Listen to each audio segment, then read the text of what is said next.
যখন আমরা প্লেন থেকে নামতাম সেই সময় একটা আলাদাই মিউজিক বাজতো, যেটা সেই সময় তো বিরক্তিকর লাগতো, বাট জানি না কেন এখন খুবই নস্টালজিয়া লাগে। ওকে, তো মিউজিকটা তোমাদের শোনাবো, বাট ইমোশনাল হয়ে পড়ো না।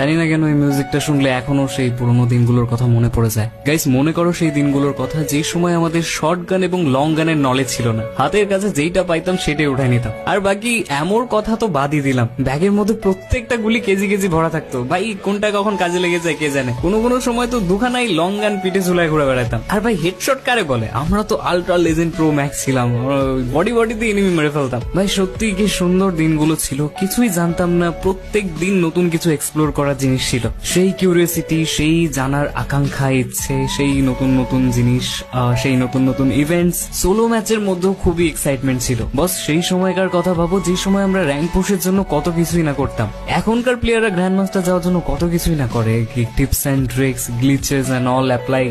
বাট আমাদের জন্য তখন একটাই অপশন খোলা ছিল, সেটা হচ্ছে ক্যাম্পিং। কারণ সেই সময় ভাই একবার মরে গেলে রিভাইভ দেওয়ার নো অপশন। তাই অলওয়েজ মনের মধ্যে একটা ভয় কাজ করতো, যতই প্রো প্লেয়ার হোক না কেন সামনে গিয়ে রাশ মারার আগে অ্যাটলিস্ট দুবার তো সে ভাববে। আর যদি দুর্ভাগ্যবশত সে মারা যায় তাহলে হয়তো তাকে নতুন করে গেম স্টার্ট করতে হবে। এটা সোলো ম্যাচের ক্ষেত্রে। আর যদি ভুলেও সে টিমমেটদের সাথে খেলে স্কোয়াডে কিংবা ডুয়োতে, তাহলে তাকে গোটা ম্যাচটা স্পেক্টেট করে কাটাতে হবে। যদিও সেই টাইমে সব রকমের ম্যাচ থেকে ব্যাক করা যেত, আর ব্যাক করলে এখনকার মতো ক্রেডিট স্কোর মাইনাসের সেরকমও কোনো সিস্টেম ছিল না। কিন্তু আমরা তো ভাই সেই লয়াল প্লেয়ার, আমরা মারা গেলেও আমাদের ফ্রেন্ডদের ম্যাচ গোটাটা স্পেক্টেট করব। কারণ সেই সময় খেলার থেকে বেশি খেলা দেখতে ভালো লাগতো, আর সেটা নিজের ফ্রেন্ডের হোক কিংবা এনিমির। কোনো একটা প্রো এনিমি যদি ভুলে আমাদের হেডশট মেরে দিত, তাহলে তাকে গোটা ম্যাচটা স্পেক্টেট করতাম, যে দেখি কিভাবে খেলে এনিমিটা, কিভাবে মারছে এনিমিদের, কোনো কি সিক্রেট টিপস ইউজ করছে। এইভাবে 50% অফ দ্য টাইম খেলা দেখেই চলে যেত আমাদের। ম্যাপের আগা